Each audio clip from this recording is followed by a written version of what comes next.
किसी ने क्या खूब कहा है, जब सुखी हो तो भगवान को कभी मत भूलना और जब दुखी हो तो भगवान पर पूरा भरोसा रखना। ओम शांति। कैसे हो आप सभी? उम्मीद करती हूँ परमात्मा के आशीर्वाद से आप सभी बहुत अच्छे होंगे। हम लोग हमारे सोच विचार से ही हमारी दुनिया बनाते हैं। इसका एक बहुत ही मार्मिक उदाहरण पेश कर रही हूँ एक स्टोरी के रूप में। कौस्तुभ नाम का एक लड़का था। उसकी उम्र 20 साल की थी। वो बच्चे की अचानक तबीयत खराब हुई और उसके बाद बहुत ज़्यादा तबीयत खराब रहने लगी। मैं मिली थी उससे, उसके परिचित के ज़रिए, जिनका ये मानना था कि सोच विचार चेंज होंगे तो कौस्तुभ की तबीयत में बहुत सुधार हो सकता है।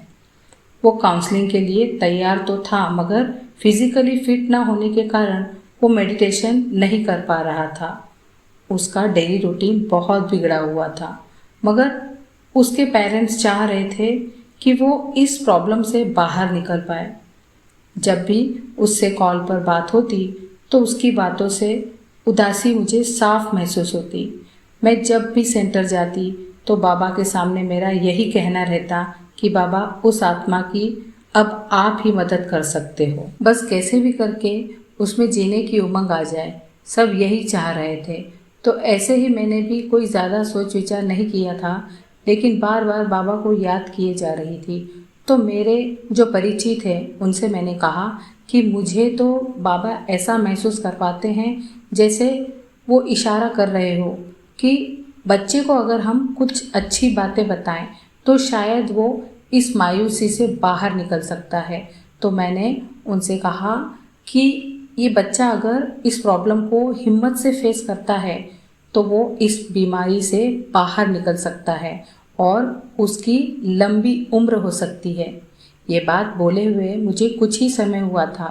उसके बाद उसकी कुंडली के बारे में मेरे परिचित को पता चला, जिसे सुनकर उन्हें बहुत हैरानी हुई और उन्होंने मुझे बताया कि दीदी, आपने जो बात बताई वही बात उसकी कुंडली में भी है।